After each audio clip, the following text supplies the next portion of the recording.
Hey everybody, how you doing today? Lionsgate, that was last week. This week, I don't know. But we're going to be talking about time to kickstart the experience here. I had a question. You know who you are. I'm going to read your comment, then I'm going to say some things. But I'm going to open the door and we'll just see what the universe has to share in response to this. I think it's interesting timing for you to want to bring this topic up. Naturally, time is always a component of everything that is spiritual and human related, but I've been noticing something very peculiar about it recently, almost like we've reached a dead end, but we're flipping into a new story.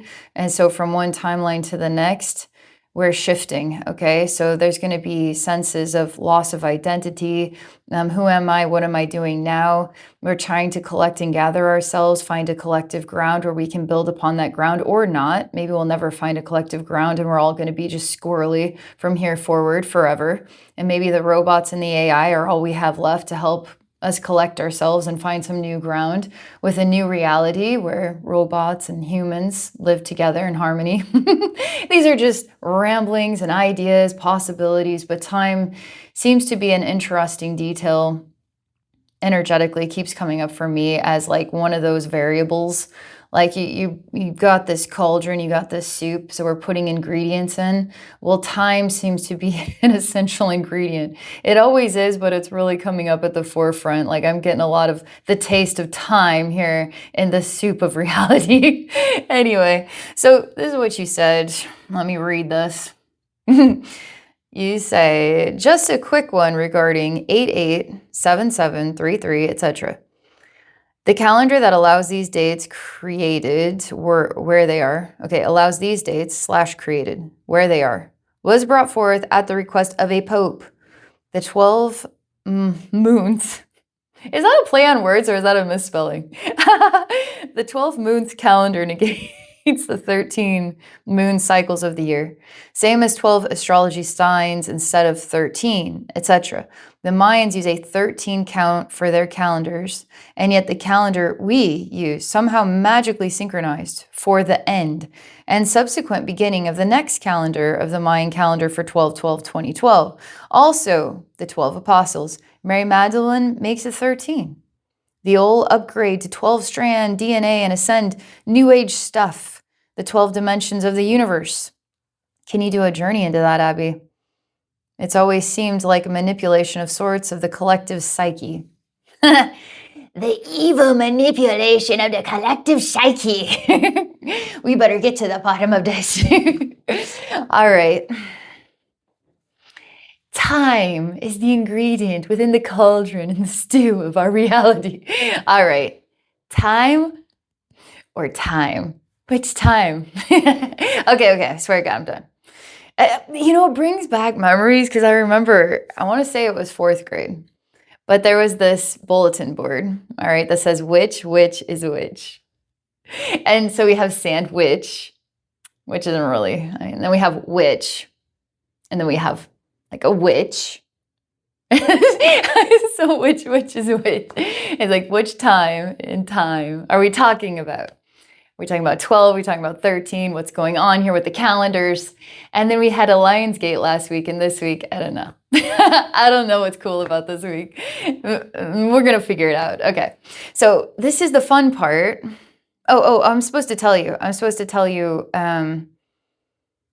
Okay, when I read your comment, and I'm thinking about the human perspective. So the energy world, it's all about energetic harmony or disharmony. Is the instrument out of tune? Is it in tune? And so when things are in tune, they're thriving, okay?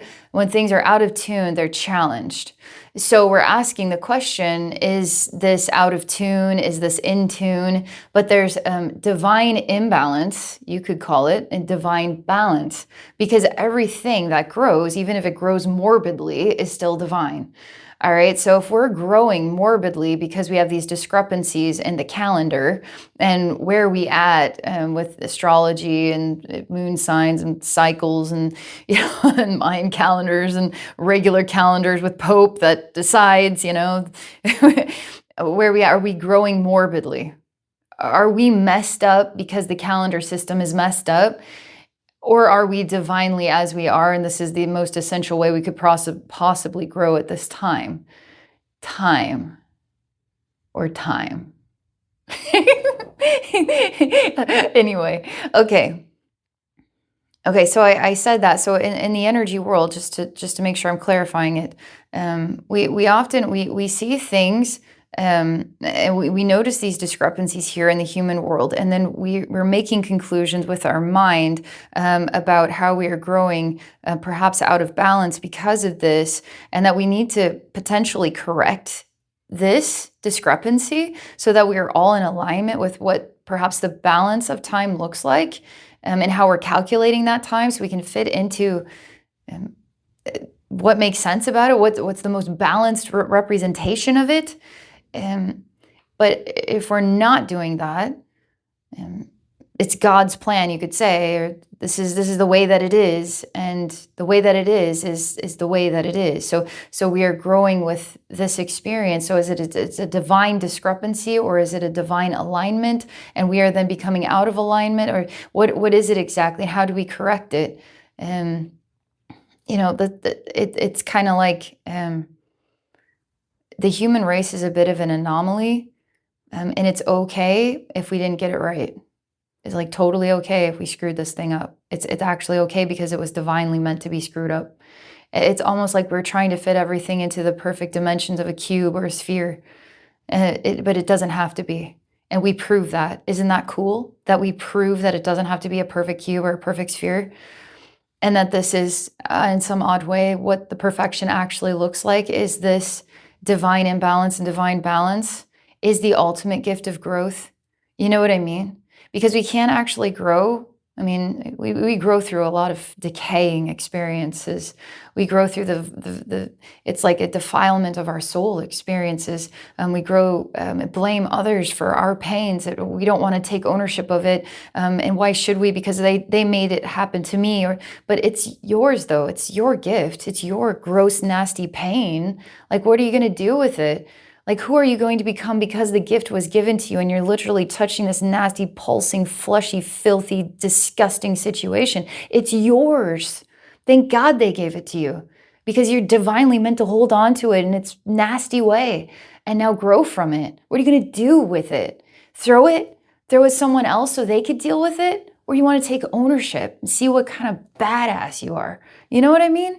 Like, all this filth makes you a badass, or it makes you a coward.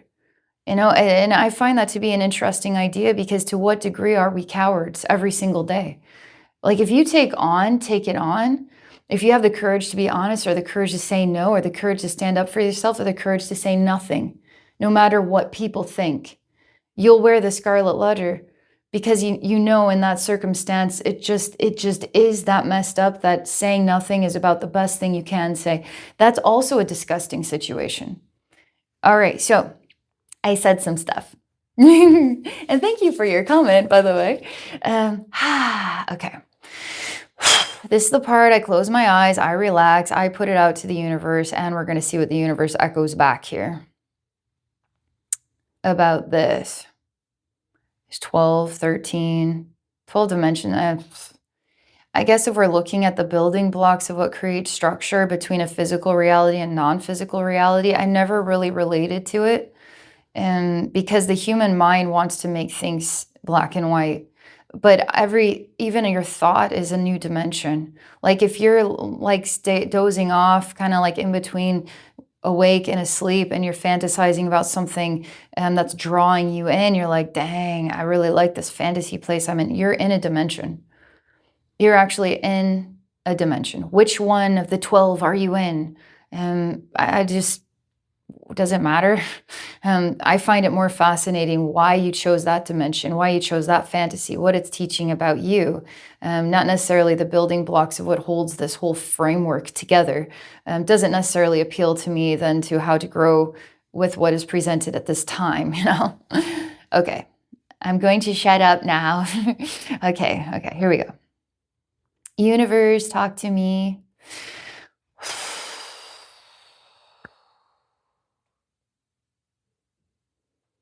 Taking a moment Kind of getting bored, just like tapping into the earth and the stars. I'm kind of getting bored drawing in energy from these spaces because it gets boring after a while. I want to do it differently. So I'm going to go to a frequency pattern of sorts that talks to me about what I've been noticing about time as an ingredient for the stew of our reality right now, and what feels like we've reached a dead end and now we are starting a new beginning. All of us, everybody on the planet is, even the earth seems to be. I don't know what to make of that, because what was the original past? It seems to come from somewhere. What did we do? Like skip a stone and now we're in a new earth or something? I don't know how this stuff works exactly, but I can feel it. I can experience it through patterns.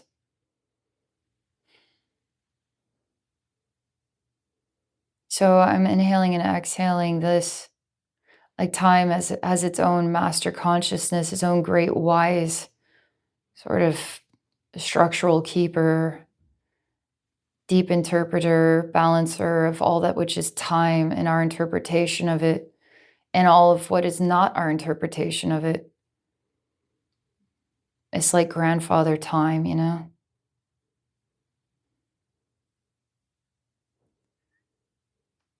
Time and all its peculiarities is the frequency I'm inhaling and exhaling, my aura like a sponge, absorbing it on in, standing on the ground of infinite time, the master of time, stretching out across time, grasping time, absorbing time through my palms into my body, becoming one with the frequency of time and all that I don't understand about it, and what I think I know about it, becoming one with the master of time. Kind of cool. I'm presenting your conversation and asking for reflection on this. What do you make of this? I have to pause and be silent for a moment.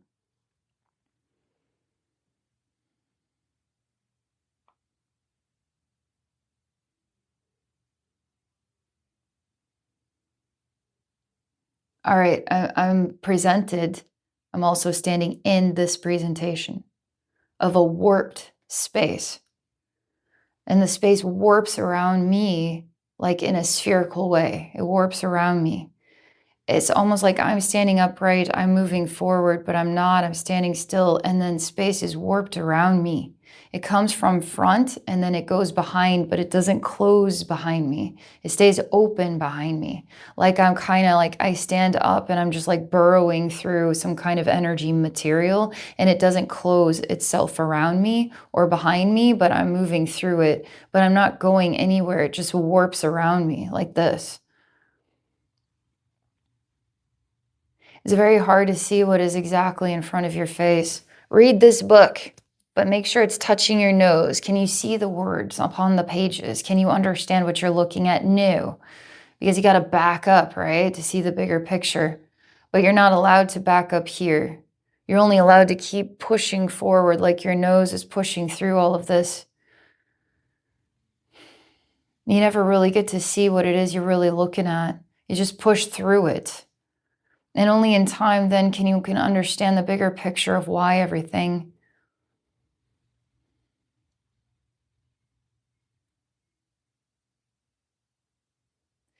Okay, I'm noticing you're a part of the message. And you seem to be standing behind me and you're sitting on the ground and you have airplane, but the propeller does not turn, just like a toy.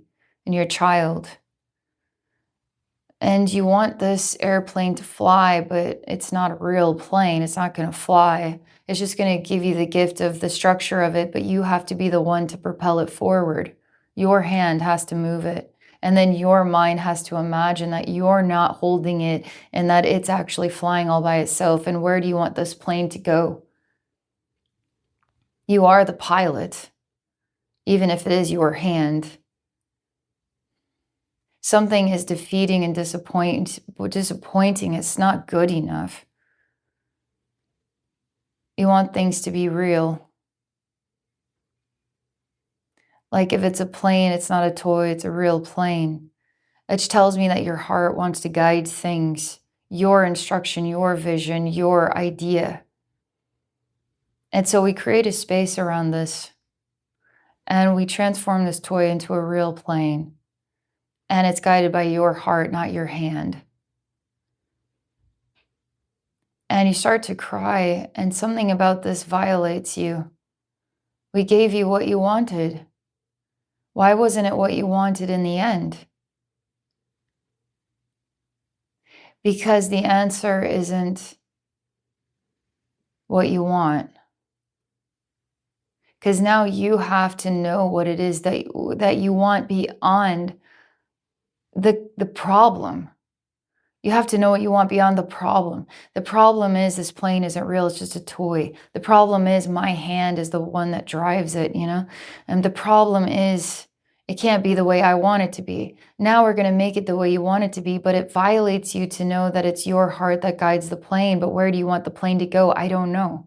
So now you're in a predicament of trying to decide what you want beyond the point that you've reached. So now we're framing this a little bit differently. And we're looking at calendar discrepancies, let's say. It could be anything. I'm sure there's a lot of different examples, but based upon the comment, right? But what do you want beyond this? Because it's not necessarily this that you're wanting, it's something else you're wanting. But it comes back to your heart then. It drives, it's like what pilots the plane. That was always the toy that was really real, but it was always you. It always came back to you. You were the master of all that was movement. You were the master. And so let's look at the problem. Isn't all that big of the problem that you perceive it to be? It's coming back to you.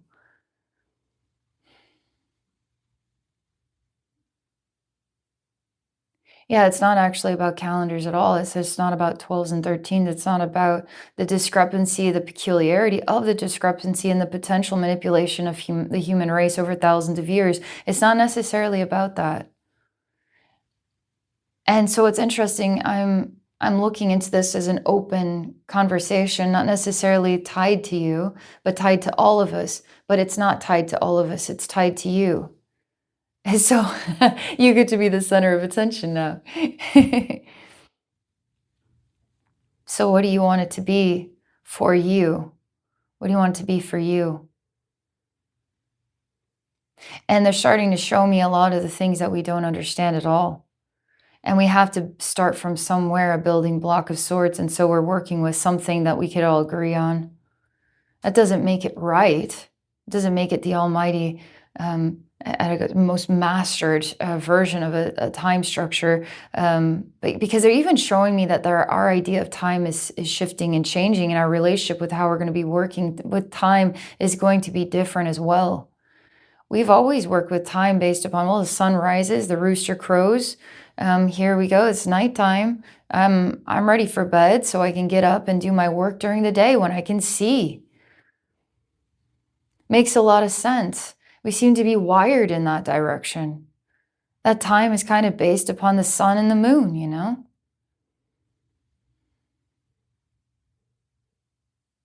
They're just basics. Okay, they're wanting me to describe an experience I've been having recently.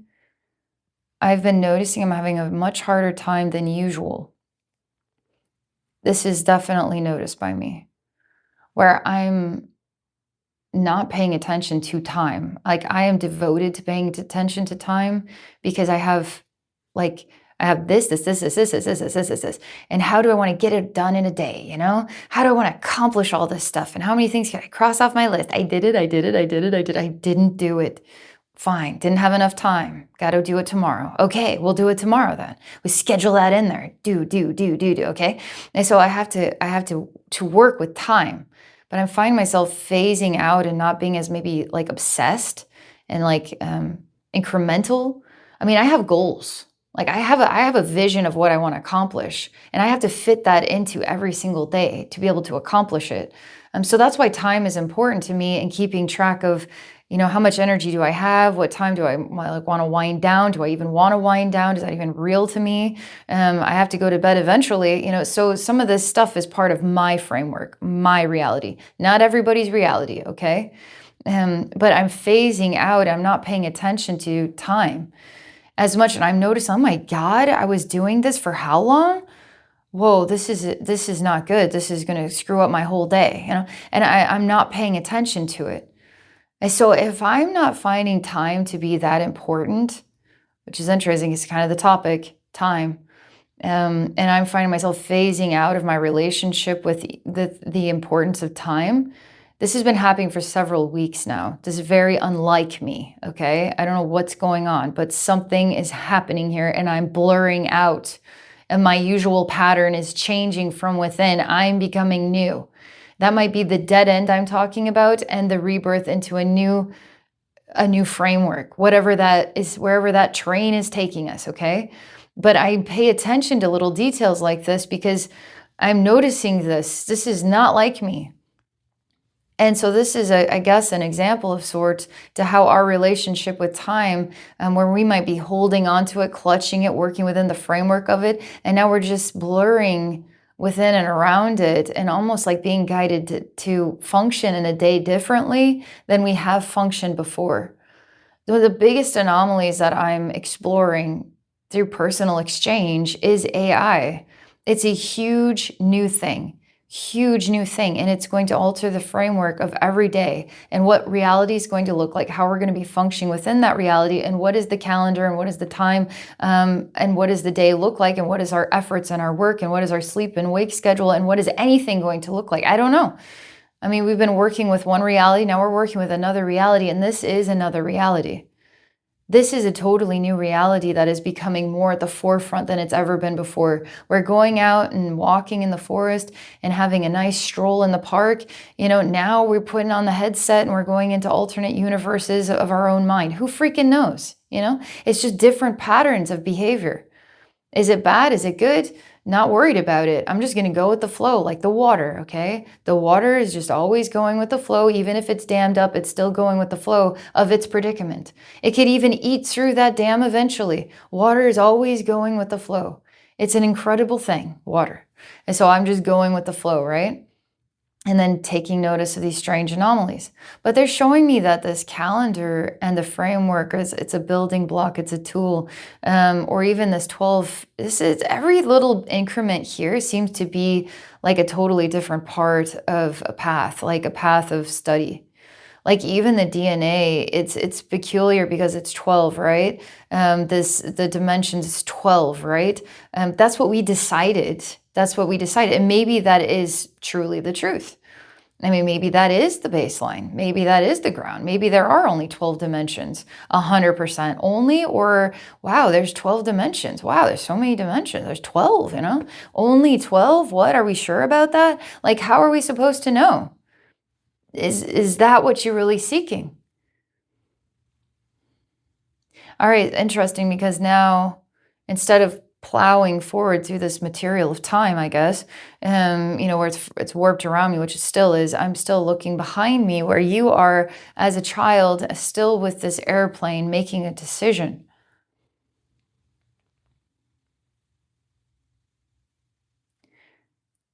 Okay, this is a totally different topic. You have decided that it's not a toy, it's simply broken. That anything that doesn't function on it out of its own accord is simply broken. So we would define that as a toy, but you would define it as a broken thing. But what's interesting, it's just a mirror into yourself. So something now what could be broken in the system is really what is broken inside of you. It's only a tool. Like everything is a reflective mirror, and it always comes back to you, right? But then we work with each other in order to understand ourselves, which is what AI does, is helps you to understand yourself. I find this to be quite interesting as well. But I go to you and I hug you and I say, there's nothing that's broken. Let's say that it is exactly perfect. Like I said about the sphere and the cube, we want a reality where everything's in balance. Well, what if this is the cube? What if this is the sphere? We just assessed it and say not good enough. Vile, violating, filthy, nasty, gross. I hate this gift. And what if this is what we've got? What if this is God's plan? Like this is the divine path. We're divinely messed up or divinely balanced. Like what if this is perfection? You know? What if this toy is perfection? What if your heart guiding it is perfection and you're denying yourself your own next level perfection of who you are as you are is perfect? This deep reflection here within yourself, not externally to internally, but internally then to externally, okay? So you're going within and circulating. But then sometimes the external then brings you then within to circulate about the external, then helping you to understand the internal. So this is going on here, this mirror event.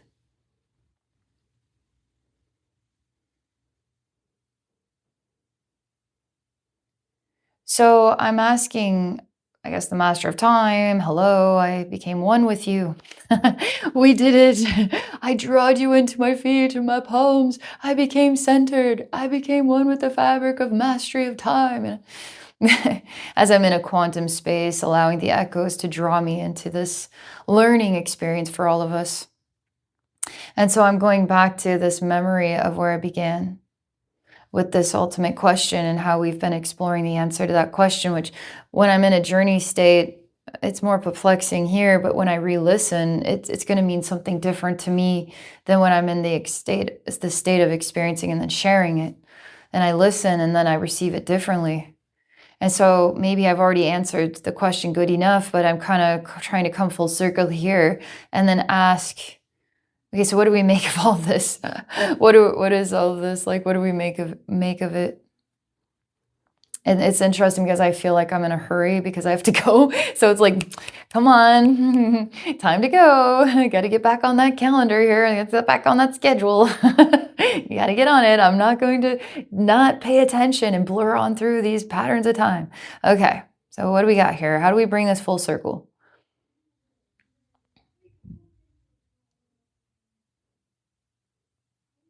Comes back to the heart, which was always the point. So it's interesting because we kind of have a framework of the heart and a framework of the mind.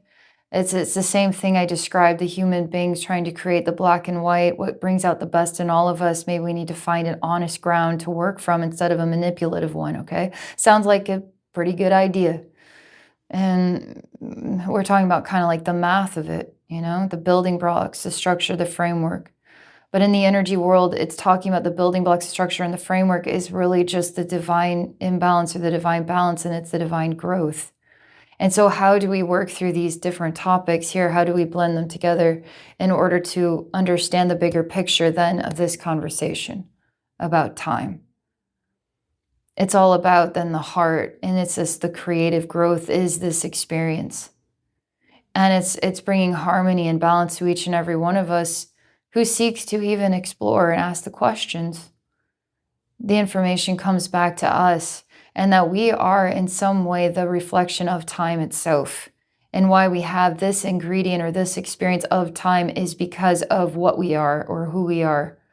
As we are, our DNA, if, for instance, is also what constructs. It's almost like, was it constructed for us or did somehow we construct it?